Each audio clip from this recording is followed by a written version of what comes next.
make funny faces. Nagiging bakla tapos nagtitiktok.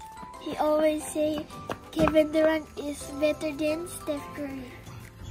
Teaching me my assignment. Okay. I don't know.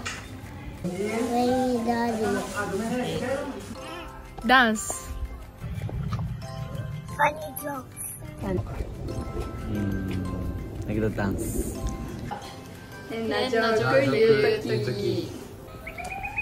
Make fun of my mom. Nakasara si mama. Pag pinagbabawalan namin siya kumain, tapos yung parang sad face niya.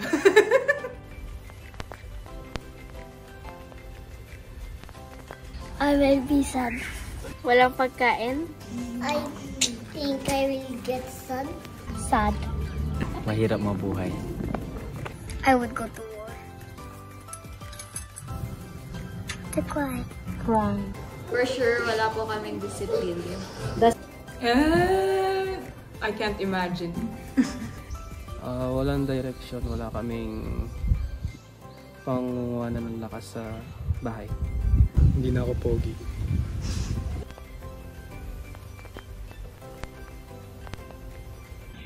Tata is strong. Basketball. Kaya niya maging bakla. Nah. To make me squish. To go through everything kahit na sometimes mahirap na talaga yung pinagdadaanan. Still, meron siyang ngiti sa kanyang mukha na patuloy nagbibigay ng lakas sa family namin. What out? Superpowers niya parati sumasaya kahit hindi naman. Super patient. Tumbling. Like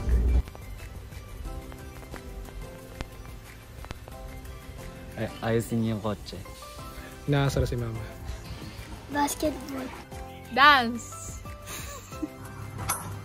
Playing chess. Pag kasama kami sa control room. Playing daddy.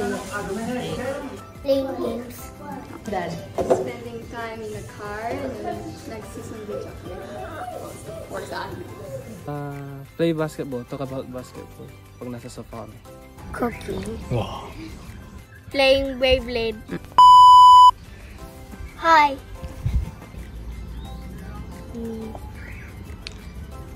Happy birthday, love you. I love you pa. Pati ate sa Happy Father's Day. Hey. Hey. Stop being bakla. Happy Father's Day. Please don't squish me anymore, Daddy. I love you. Happy Father's Day, Daddy. Love you. Love. Love. Love you, Papa. Love you. いつも面倒見てくれてありがとうございます。大好きです。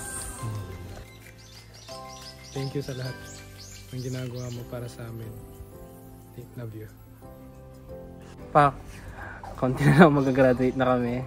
So, konting tiis na lang 2 years and hopefully within that, after ng 2 years na yun is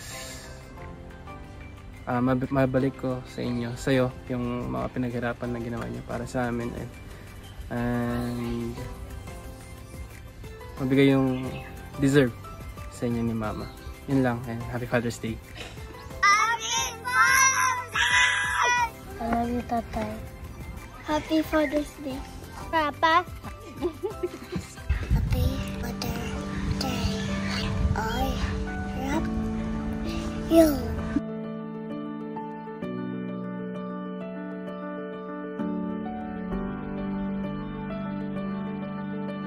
Courage and kindness, fortitude and tenderness, a father, a leader, and a lifelong teacher,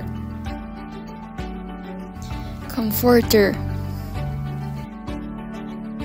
patient listener, a hero, and a world changer. a gift from God above.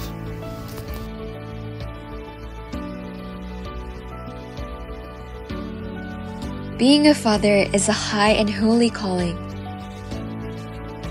It is not only a blessing, but also a stewardship.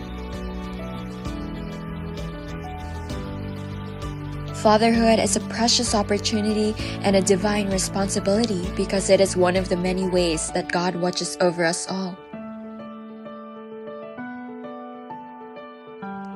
A father is a protector and a provider, a hard worker and a family man, a role model and a faithful friend. And so, from all of us to all of the fathers, thank you.